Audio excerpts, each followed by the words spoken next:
सर्व मान्यवर 100 वर्ष पूर्ण झाली त्याबद्दल आपला अख्ख्या गावकरांना मी अभिनंदन करतो।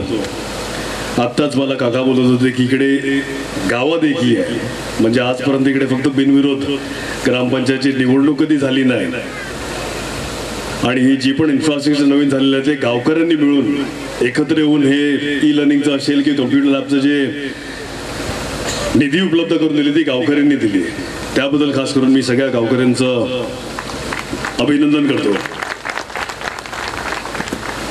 ई लर्निंग कॉम्प्युटर लॅब चालू झाले। शिक्षणाबद्दल अफीफनी सांगितलं की साऊथ आफ्रिकाचे प्रीएमनी सांगितलेलं की शिक्षण हा सगळ्यात मोठा हत्यार असतो आणि आपण आपल्या मुलांना शिक्षणाचं जे गिफ्ट देतोय त्याच्यापेक्षा मोठं गिफ्ट नसू शकते। त्याच लाईन्सवर मी आता बोलतोय की शिक्षण हे महत्त्वाचं असते। एक उदाहरण दिले, एक लहानशी गोष्ट सांगेल। एक श्रीमंत माणूस असतो, त्याच्याकडे एक मोठी होडी असते, यॉट ज्याला सांगतात।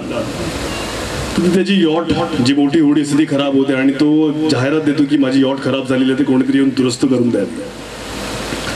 बरेचसे मोठ्या मोठ्या शाळेमध्ये शिकलेले इंजिनियर लोक येतात आणि प्रयत्न करतात की ती यॉट किंवा ती होडी जी आहे ती दुरुस्त कशी केली पाहिजे, कोणालाच यश मिळत नाही। तर तो अजून मोठी जाहिरात देतो, टीव्हीवर देतो, रेडिओवर देतो, प्रिंट मीडियामध्ये देतो आणि सांगतो की माझी अशी अशी यॉट आहे, ती कोणीतरी दुरुस्त करून द्या। तर ही ऍड बघून, ही जाहिरात बघून एक वयस्कर व्यक्ती त्या माणसाला भेटायला जातो आणि सांगतो की मी दुरुस्त केली तर चालेल का? तर तो बिझनेसमॅन ह्या माणसाला, या वयस्कर माणसाला बघून हसतो आणि सांगतो की तुम्ही एवढे वयस्कर आहेत, एवढे मोठ्या मोठ्या कॉलेजेसमधून शाळेतून चांगलं शिक्षण घेतलेली लोक आली आणि ते दुरुस्त करू शकले नाही, तुम्हाला वाटते की तुम्ही माझी ही होडी दुरुस्त करू शकतील? तर ते वयस्कर व्यक्ती सांगते मला एक अपॉर्च्युनिटी तर द्या। तो बोलतो ठीक आहे, बघा तुम्ही काय करू शकतात। तर ते वयस्कर व्यक्ती त्या होडीमध्ये शिरते आणि ह्याला उत्सुकता असते की हा वयस्कर व्यक्ती काय करतो। तो मस्तपैकी होडीमध्ये घुसतो, अख्खा होडी बघतो, त्याची इंजिन रूम मध्ये जातो, इंजिन रूमचा अख्खा चक्कर लावतो। त्या छोटंसं एक पिटारा असते, ते पिटारा उघडतो, एक छोटासा हातोडा काढतो आणि त्या इंजिन रूम मध्ये एका इंजिनच्या पार्टवर असं टॉक करून ठोकतो आणि मग त्या व्यक्तीला सांगतो की आता चावी दे। आणि ह्या तो व्यक्ती सगळं बघत असतो की हा वयस्कर माणूस अख्खी होडी फिरून झाली, अख्खी इंजिन रूम फिरून झाली, टोपलं उघडलं आणि एक छोटासा हातोडा घेऊन टॉक करून मला आता सांगतोय की चावी दे। तो सांगतो आजोबा ठिकाणावर आहे ना? तो चावी देऊन तो बघ, चावी देतो आणि ती होडी चालू होते। तो एकदम खुश होतो, सांगतो ठीक आहे आजोबा, तुमच्यामुळे माझी होडी चालू झाली, तर तुम्ही मला बिल द्या, किती झालं याचं? तर तो आजोबा सांगतो 10 लाख रुपये। तो परत आजोबाला विचारतो 10 लाख रुपये तुम्ही फक्त एक पोटलं घेऊन आलेले, त्याच्यातलं एक लहानसा हातोडा तुम्ही इंजिनवर एका स्क्रूवर टॉक केला आणि तुम्ही 10 लाख रुपये मागताय? तर एक काम करा, मला आयटमाइज बिल द्या। आयटमाइज बिल सगळ्यांना माहिती आहे काय? आपल्या फोनवर किती फोन लावले, किती SMS गेले, प्रत्येक फोन कॉलला किती रुपये लागले, आयटमाइज बिल। तो सांगतो की आजोबा मला आयटमाइज बिल द्या। तो सांगतो ठीक आहे आयटमाइज बिल देतो।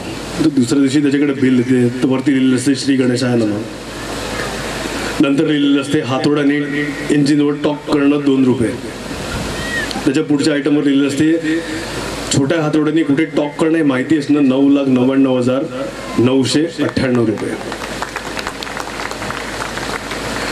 शिक्षण हा हत्यार तेव्हाच होऊ शकतो जेव्हा आपल्याला माहिती असते की आपल्याला टॉक कुठे करायचं आहे।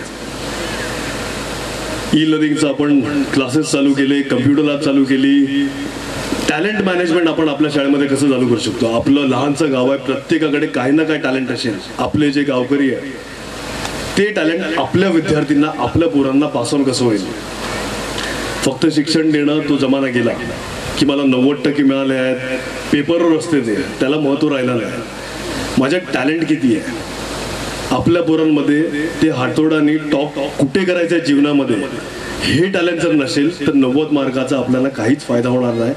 आपली शाळा टॅलेंट मॅनेजमेंट बेसवर आपण कसं इम्प्रूव्ह करू शकतील, आणि गरज नाही बाहेरून मोठ्या मोठ्या लोकांना बोलवायची, आपल्या इकडे जे लोक आहेत त्यांचं टॅलेंट कोणाला तरी कुकिंगमध्ये शेफ बनायचं असेल, कुकिंगमध्ये इंटरेस्ट असेल, आपल्या इथले एवढे सगळे महिला इकडे उपस्थित आहेत, ते त्यांचं टॅलेंट कुकिंगमध्ये देऊ शकतात का?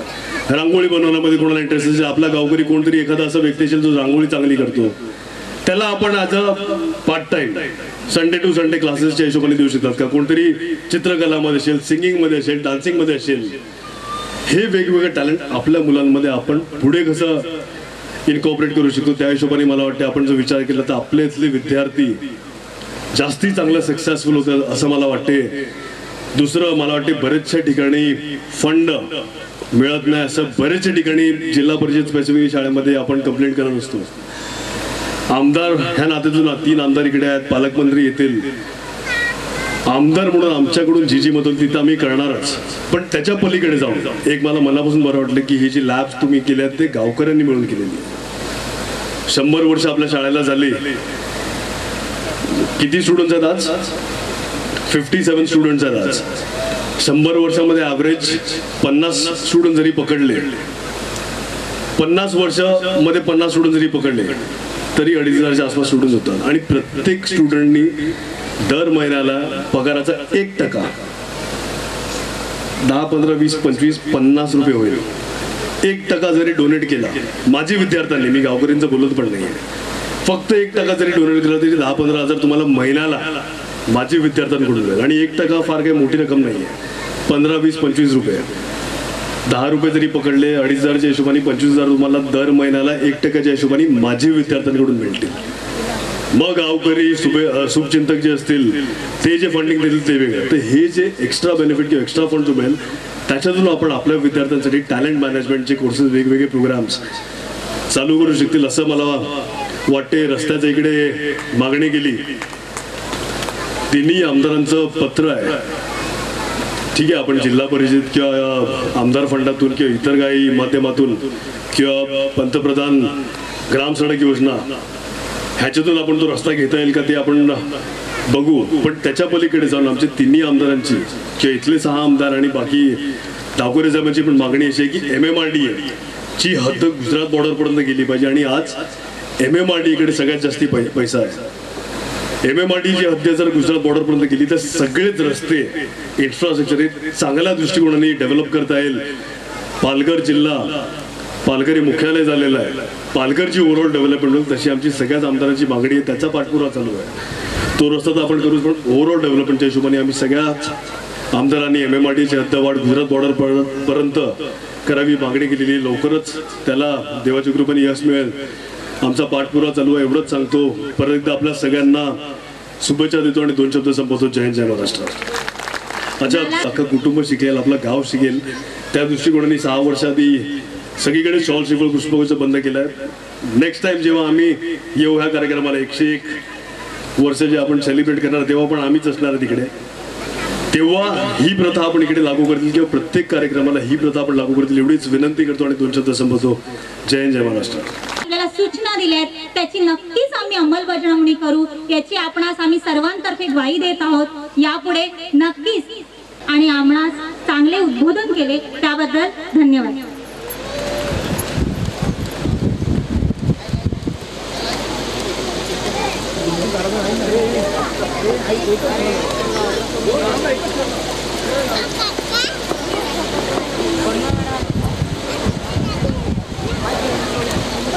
पण ज्यांच्यामुळे हा सोहळा आहे ते आपले माजी आजी विद्यार्थी यांचे काही प्रातिनिधिक स्वरूपात आपण सत्कार करणार आहोत, ऋणनिदेश करणार आहोत. परंतु आपल्या अतिथींना जावयाचे असल्याने आपण आपल्या कार्यक्रमात थोडासा बदल केला होता. पुन्हा एकदा आपण आपल्या कार्यक्रमाकडे येणार आहोत. तत्पूर्वी एक आनंदाची गोष्ट की आजच्या कार्यक्रमाचे अध्यक्ष आदरणीय पालकमंत्री थोड्याच वेळात आपल्या कार्यक्रमास उपस्थित राहून आपल्याला शुभेच्छा देणार आहेत. चला तर आता आपण आपल्या पुढच्या 100 वर्षापूर्वी स्थापन झालेल्या शाळेत आणि आपण चांगले शिक्षण घेऊन जर विद्यार्थ्याचीच तयारी असेल तरच शिक्षक चांगले अध्यापन करू शकतात असं म्हणतात. घोड्याला पाण्याजवळ नेता येतं पण पाणी पाजता येत नाही. पाणी त्यानंतर वसंत हरिश्चंद्र पाटील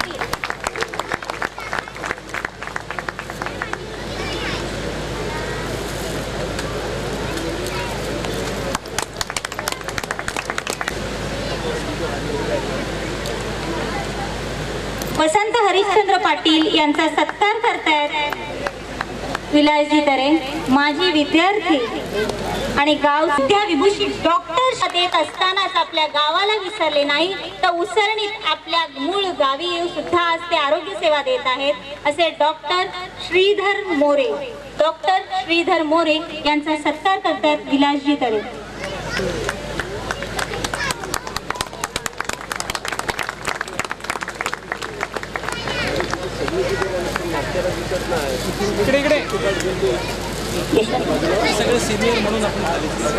आपल्याचा सन्मान ते घेत आहेत.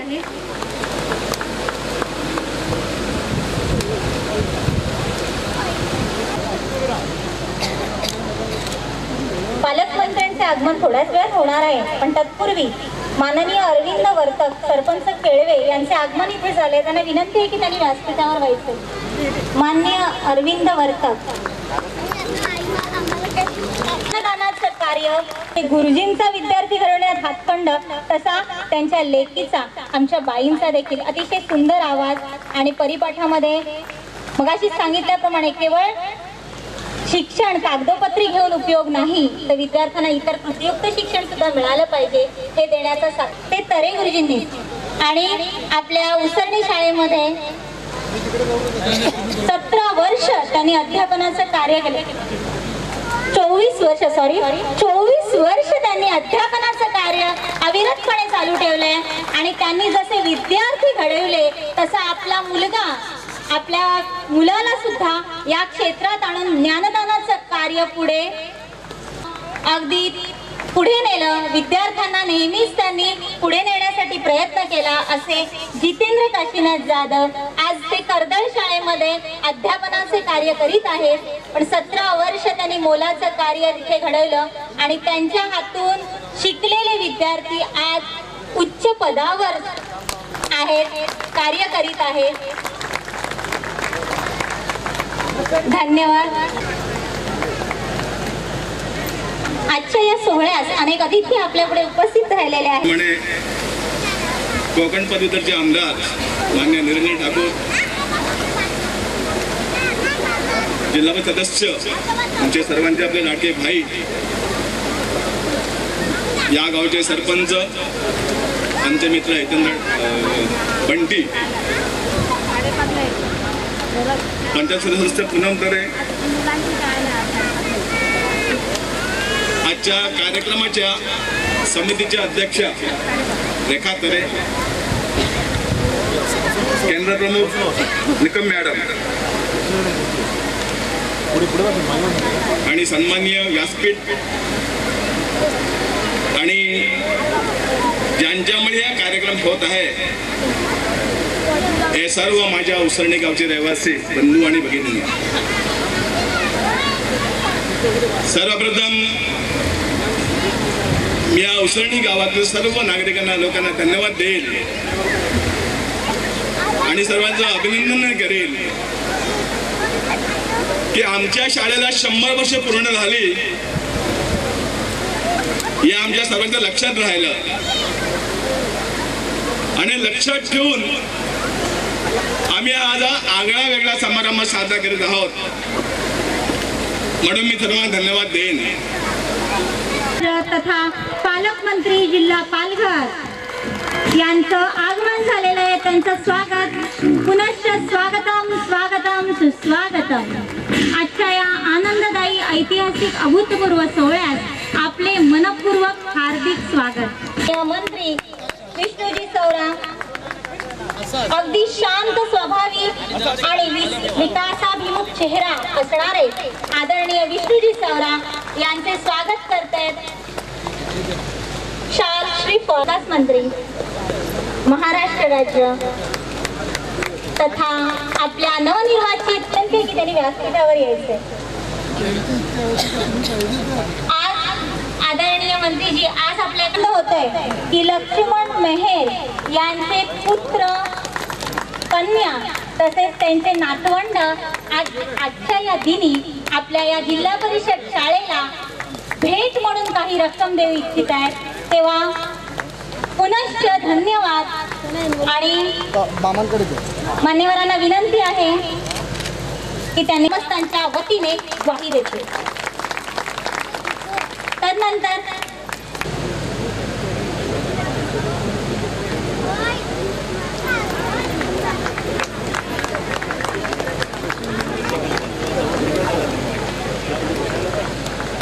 रंजना तुकाराम महाले बघा गावची इथे सत्कार केला जाणार आहे, ऋणनिदेश केला जाणार आहे की ज्यांनी इथे जागा दिली म्हणून ही शाळा होऊ शकली. या शाळेला सुरुवात झाली कैलासवासी विठू दगडू तरे अर्थात विठू शेठ यांच्या आपतेष्टांनी इकडे यायचंय.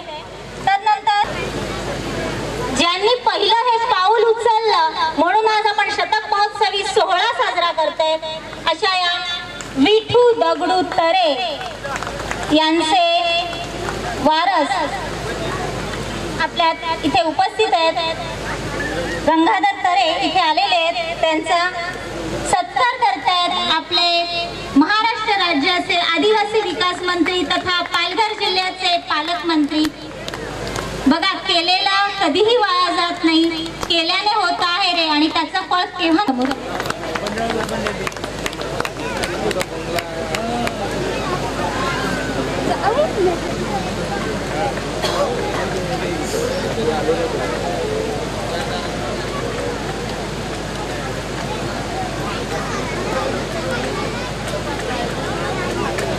ज्ञानदानाचं पवित्र कार्य करणाऱ्या आपल्या जीवन किसन पाटील यांचा मरणोत्तर सत्कार इथे होतोय. श्री विधानजी तरे साहेब, नालासोपारा विधानसभा मतदारसंघ आमदार क्षितिजी ठाकूर साहेब, कोकण पदवीधर मतदारसंघ आमदार निरंजनी डावखरे साहेब, पंचायत समिती सदस्य पूनम तरे मॅडम,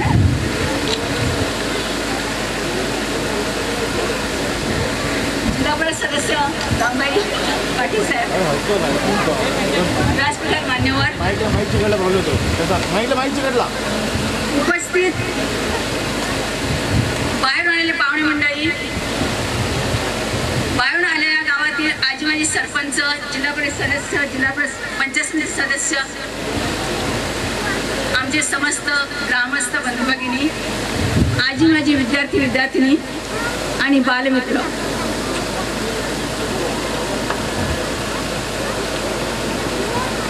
आजचा हा आमच्या उसळी ग्रामस्थांचा भाग्याचा दिवस व एका विद्या मंदिराच्या देवतेचा शतक महोत्सव साजरा करण्याचं भाग्य आम्हाला मिळालेलं आहे.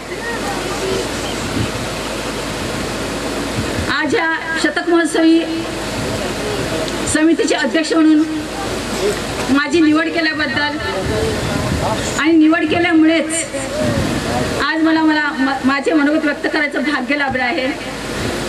त्याबद्दल मी आपल्या ग्रामस्थांची खूप खूप आभारी आहे. कदाचित ग्रामस्थांना कल्पना असेल आपल्या गावचे सरपंच तरुण तडपतात व्यक्तिमत्व असलेलं उत्साही, त्यांच्या पुढाकारामुळे हाच प्रोग्राम होतोय.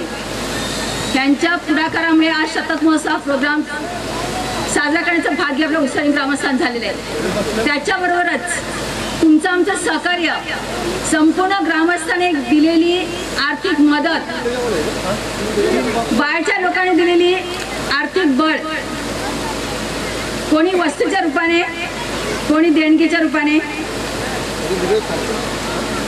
आणि म्हणूनच हा दिव्य आणि भव्य सोहळा साजरा करण्याचं भाग्य आज आम्हाला मिळालेलं आहे. आणि शिवाय आपल्या सगळ्यांची उपस्थिती हेच आमच्या कार्यक्रमाची शोभा आहे. मी मगाशी म्हणाले या समितीचे अध्यक्ष म्हणून मला आज मनोगत करायचं भाग्य मिळालं. खरंच मी खूप आनंदी आहे. असंच भाग्य मी नक्की मान्यवरांच्या निदर्शनास आणू शकते. आमच्या ग्रामपंचायत कार्यालयाचं स्थापना 1950 साली झाली. मी सरपंच असताना मला आमच्या ग्रामपंचायत कार्यालयाचा सुवर्ण महोत्सव साजरा करण्याचं भाग्य मला मिळालं होतं. ह्याच्या व्यतिरिक्त आमच्या गावात 2005ला मराठी साहित्य मेळावा भरवण्यात आला होता. त्यावेळेला मला आमच्या गावाचा इतिहास व्यक्त करण्याचं भाग्य मला मिळालं होतं. ह्याच्या व्यतिरिक्त 1997 मी बिनविरोध सरपंच झाल्यानंतर 26 जानेवारी 1999 आमच्या समोरची नवीन इमारत, शाळेची इमारत, अंगणवाडी, आरोग्य केंद्र, 5 घरकुल आणि 5 घरदुरुस्ती ह्या सगळ्यांचं एकाच दिवशी मान्यवरांच्या हस्ते उद्घाटन करण्याचं भाग्य मला मिळालेलं आहे. बस आयुष्यात मी खूप काही या सामाजिक कार्यात यशस्वी झाल्याचं मला समाधान आहे. आमच्या गावाचा पूर्वजांचा इतिहास आपल्या स्मरणिकेत दिलेच आहे, पण जणू काय ह्या पूर्वजांच्या कामगिरीमुळे आणि आशीर्वादामुळे आज आम्हाला शतक महोत्सव साजरा करण्याचं भाग्य मिळालं असं मी म्हणते. पूर्वजांचा इतिहास मला आज पण सांगायचं वाटतं, आपल्याकडे वेळ नाही आहे, परंतु आपल्या स्मरणिकेत वाचायला मिळेलच.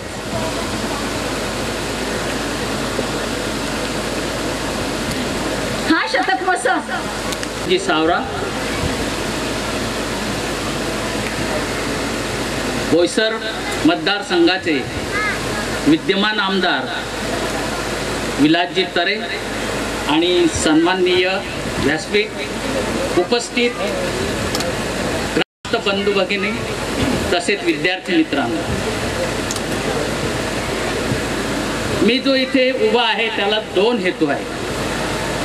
पहिला हेतू की ज्या शाळेमध्ये मी शिकलो त्या शाळेमध्ये मी अध्यापनाचं कार्य 2 तपापेक्षा जास्त केलं, त्याबद्दल मला स्वतःला अभिमान वाटतो. आणि आज बघता बघता ही शाळा 100 वर्षाची झाली आणि त्या निमित्तानं या शाळेचा शतकी महोत्सव सोहळा साजरा होत आहे, संपन्न होत आहे. आणि त्या सोहळ्याचे आपण सगळे साक्षीदार आहोत. याचा रास्त अभिमान, सार्थ अभिमान तुम्हा आम्हाला लाभलेला आहे, हे विशेष. माझं प्राथमिक शिक्षण या शाळेत झालं. शाळेतील बहुतांश विद्यार्थी गरीब, पाटी, पुस्तक, पेन्सिल, कपडे या सर्वांचा वाणवा असेल. पण तशाही परिस्थितीमध्ये आमच्या गुरुजींनी आम्हाला समजून घेऊन शिकवलं. अशा त्या गुरुजींना धन्यवाद द्यावे तेवढे थोडेच आहेत. आणि म्हणून ही शाळा जरी गरीब मुलांची असली तरी श्रीमंत संस्कार करणारी अशी होती आणि म्हणून या शाळेचा मला सार्थ अभिमान आहे. इयत्ता 1ली ते 7वी पर्यंत मला जे गुरुजन लाभले ते सर्वश्री रमाकांत पाटील, एकनाथ ठाकूर, लबा गायकवाड, श्रीमती सुभद्रा केशव संखे, नारायण विष्णू पाध्ये, जयवंत भिकाजी भिडे आणि कैलासवासी वसंत वासुदेव हटकर मुख्याध्यापक म्हणून लाभले. त्यावेळेला आमचा 7वीचा वर्ग भिडे गुरुजींकडे होता आणि 7वीचा वर्ग म्हटलं म्हणजे त्या शाळेचं शिरोभूषण. पूर्वी PSC परीक्षा ही सेंटरची असायची आणि त्या वर्गाचा रिझल्ट अतिशय चांगला लागावा म्हणून गुरुजन आणि मुख्याध्यापक आटोकाट प्रयत्न करायचे. एवढंच नाही तर सर्व विद्यार्थ्यांना बरोबरीने नेऊन त्यांची परीक्षेसाठी तयारी करून घ्यायचे. एवढ्यावर थांबायचे नाही तर रात्रीचे वर्ग सुरू करून आम्हाला परीक्षेपर्यंत तयार केलेलं आहे. आमच्या 7वीचा वर्ग असल्यामुळे हटकर गुरुजी आमच्या वर्गावर यायचे. हटकर गुरुजींचा तास म्हणजे काय, दिलखुलास गप्पांची मेजवानी. त्यांचे विचारधन इतके प्रभावी की मी त्या विचारधनाने सुद्धा अतिशय प्रभावित व्हायचा. ते अध्यापन कार्य करत असताना आम्हाला ते काही विचारधनातले एक एक मोती आमच्या पुढे पेश करायचे. तेच विचारधन आज मी त्यांच्या स्मृतीच अर्पण करतोय.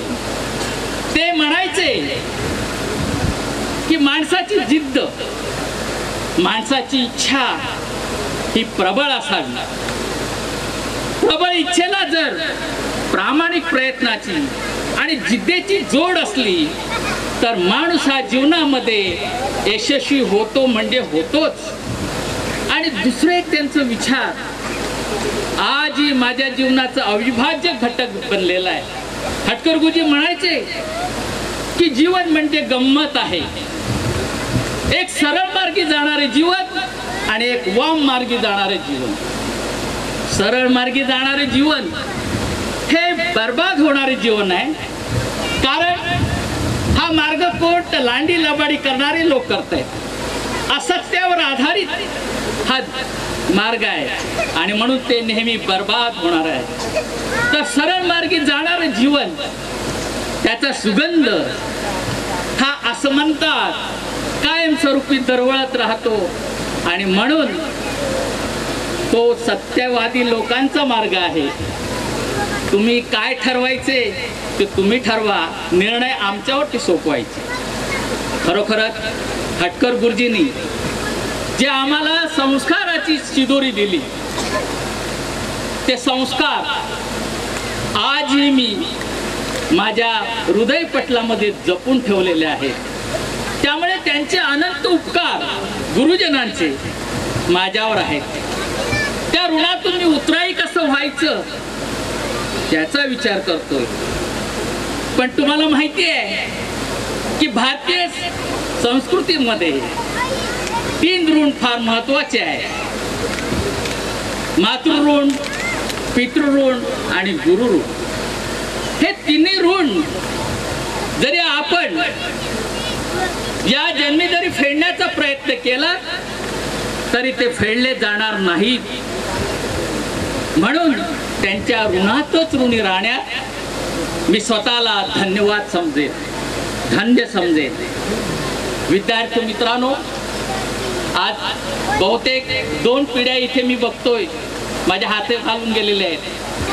तर तुम्ही खूप शिका, तुम्ही खूप मोठे व्हा, आपल्या ज्ञानाची उंची हिमालय इतकी वाढवा.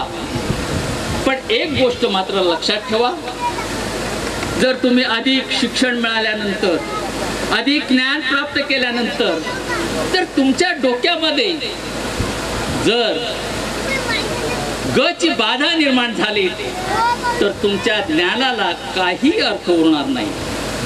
या संदर्भातली एक बोधकथा मला सांगावीशी वाटते की एक राजा होता, खूप पराक्रमी आणि बुद्धिमान, आणि त्याची खात्री होती की माझ्यासारखा बुद्धिवान मी. आणि त्याने राज्यभर दवंडी पिटून टाकली की राजाच्या बुद्धीला जो कोणी यशस्वी आव्हान देईल त्याला राजा रोख बक्षीस देईल. दुसऱ्या दिवशी सकाळीच एक म्हातारा कुंभार दरबारात हजर. राजाचा दरबार चालू होता. राजाने कुंभाराला विचारलं, का येण्याचं प्रयोजन काय? नाही, मी तुमची दवंडी ऐकून आलेलो आहे, या बसा. आणि त्या म्हाताऱ्या कुंभाराने आपल्या पिशवीतल्या 3 बाहुल्या काढल्या. या एका बाहुलीची किंमत आहे 50 सुवर्ण मुद्रा, दुसऱ्या बाहुलीची किंमत आहे 500 सुवर्ण मुद्रा आणि तिसऱ्या बाहुलीची किंमत आहे 5000 सुवर्ण मुद्रा. वास्तविक त्या बाहुल्या दिसायला सारख्या आहेत, मग ह्यांच्या किमती वेगवेगळ्या कशा? याचं उत्तर राजेसाहेब आपण द्यावं. राजाने 3 बाहुल्या नीट पारखून पाहिलं, नीट निरीक्षण केलं, पण त्याच्यातलं रहस्य काही राजाला समजलं नाही. शेवटी राजाने आपल्या हुशार प्रधानाला बोलावलं. प्रधानजी, बघा जरा या बाहुल्यामध्ये काय विशेष आहे ते. पण खरोखर त्या प्रधानजीला सुद्धा त्यातलं रहस्यभेद काही झालं नाही. शेवटी राजाने जाहीरच करून टाकलं, आम्ही हरलो, तुम्हीच या गोष्टीचा खुलासा करावा. तेव्हा कुंभाराने कापूस मागितला आणि त्याची वात तयार केली. पहिल्या बाहुलीच्या एका कानामध्ये ते वातीचं एक टोक टाकल्यानंतर ते दुसऱ्या कानातून बाहेर आलं. दुसरी बाहुली हातात घेतली. घेतल्यानंतर वात एका कानात टाकल्यानंतर ती तोंडातून बाहेर आली. नंतर तिसरी बाहुली घेतली. वात एका कानात टाकल्यानंतर ती शरीराच्या कोणत्याही भागातून बाहेर आली नाही, सरळ आतमध्ये गेली. राजे महाराज या 3 बाहुल्या म्हणजे माणसाचे 3 प्रकार आहेत.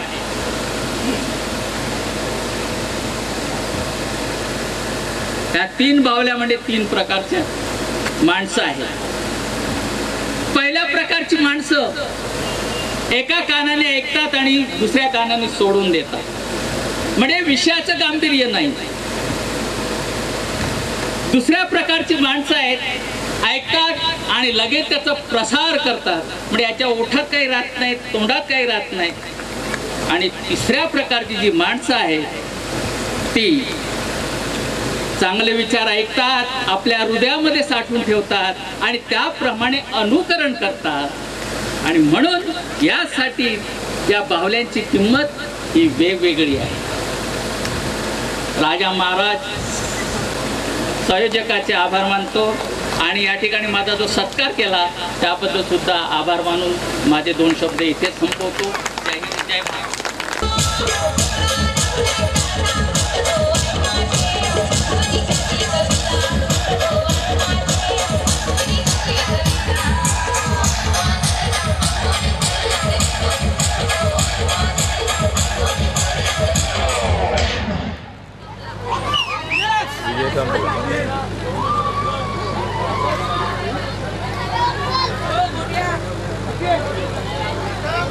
हॅलो हॅलो माझी विनंती आहे सगळ्या मुलांना, मंडपवाल्याचं काही साहित्य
खजिना इथे आहे.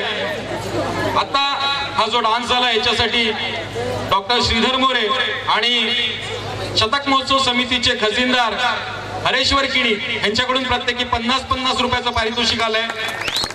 मी कलाकारांना विनंती करतो की आपलं जे बक्षीस आहे ते अमोलदादा समोर आहे, त्याच्याजवळ ते बक्षीस असेल नंतर तुम्हाला दिलं जाईल. मी समोर आमचे गंगाधर काका बसले, त्यांना विनंती करतो की कृपया तुम्ही या पहिल्या राईन मध्ये येऊन बसायचे प्लीज. काका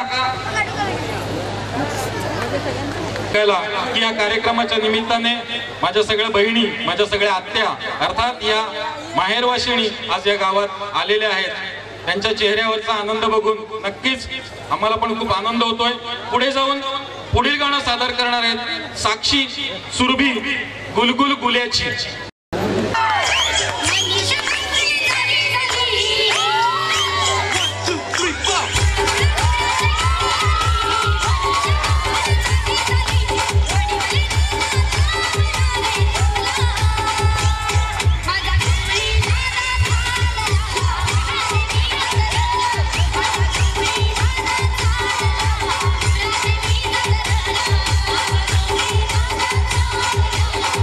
Thank you.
DJ.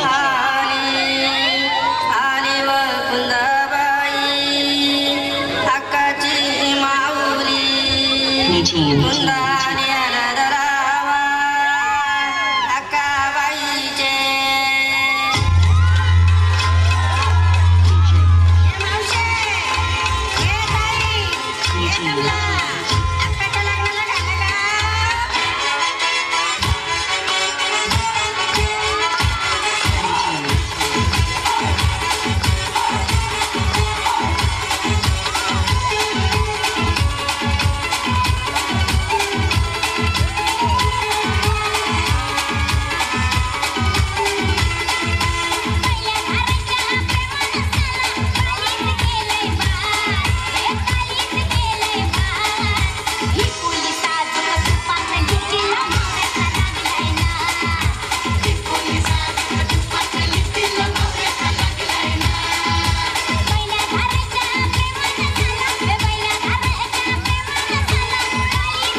झूठी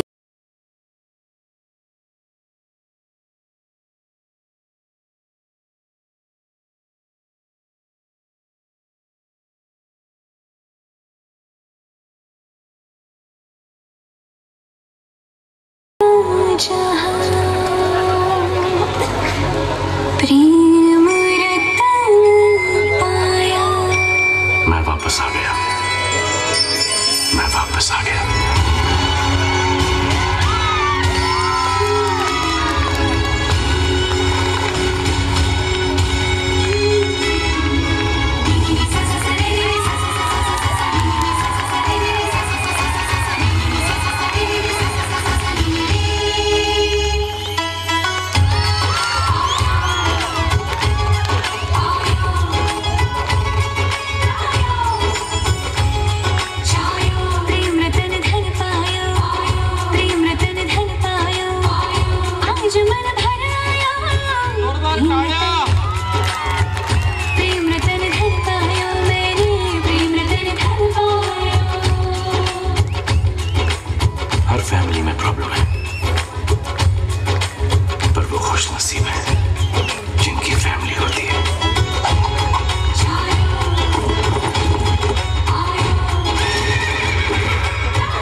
कभी कभी ऐसा लगता है कि तुम कोई और हो।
ग्रुपाने हिला रोख पारितोषिक दिलेलं आहे.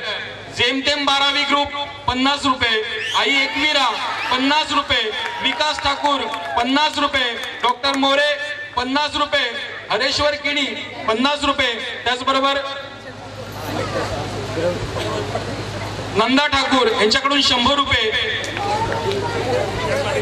विक्रांत पाटील 50 रुपये, त्याचबरोबर माझ्या हाती हे पैसे कोणी दिले? राजरत्ना मोरे यांच्याकडून 100 रुपये. कदाचित आणखी 5 मिनिटं थांबलो तर आणखी असो.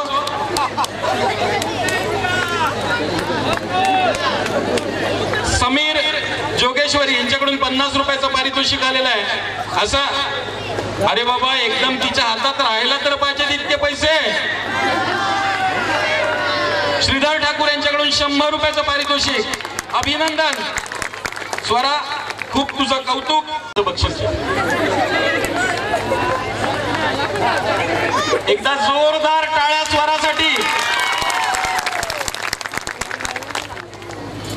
व्यक्ती आहे त्यांच्याकडून आपल्याला एक प्रोजेक्टर आलेला आहे. तर मी यतीन पुरव इथे असतील तर त्यांना विनंती करतो की त्यांनी स्टेजवर यावं. यतीनजी पुरव. थँक्यू समीरजी. आपल्या पुढाकारांनी या शाळेसाठी एक प्रोजेक्टर आलेला आहे. त्याच तुमच्या लक्षात आलं असेल की ज्या ज्या उदार अंतःकरणवादी माणसांनी या कार्यक्रमासाठी सहकार्य केलंय ती व्यक्ती आपल्या समोर यावी, त्या व्यक्तीची आपल्याला ओळख व्हावी.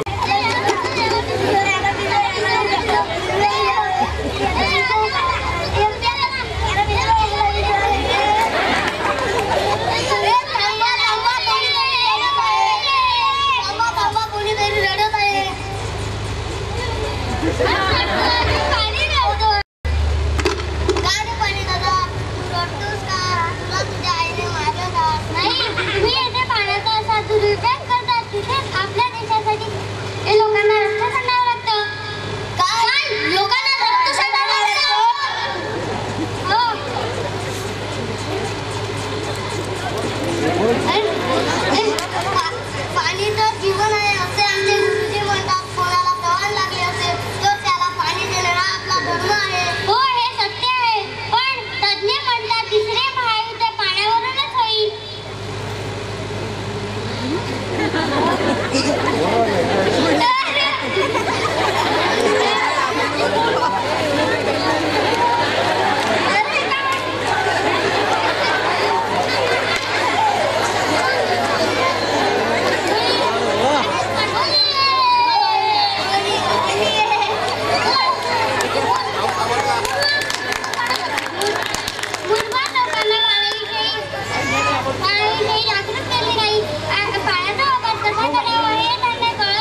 गीत वेगळंच होतं आणि आम्हाला डान्स करायला गीत वेगळंच लावलं. तरीही हे कलाकार थांबले नाहीयेत. एकदा जोरदार टाळ्या यांच्यासाठी.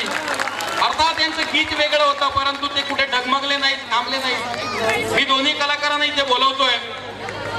चक्रवर्ती सम्राट राजा विक्रमादित्य व महाराज भोज यांचे वंशज सुमित सुजित पवार यांच्याकडून या गीतासाठी तब्बल 1000 रुपयाचं पारितोषिक आलेलं आहे.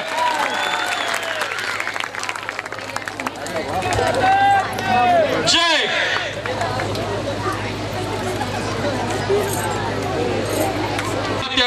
व महाराज भोज यांचे वंशज सुमित सुजित पवार यांच्याकडून 1000 रुपये. तर आई एकविरा ग्रुप 100 रुपये, म्हात्रे 11 50 रुपये, योगेश अशोक मोरे यांच्याकडून 50 रुपये. असं खूप मोठं बक्षीस या बाल कलाकारांना मिळत आहे. एकदा जोरदार टाळ्या. या सुनील मोरे या दोन्ही कलाकारांना विनंती करतो की कृपया पुढे यायचंय.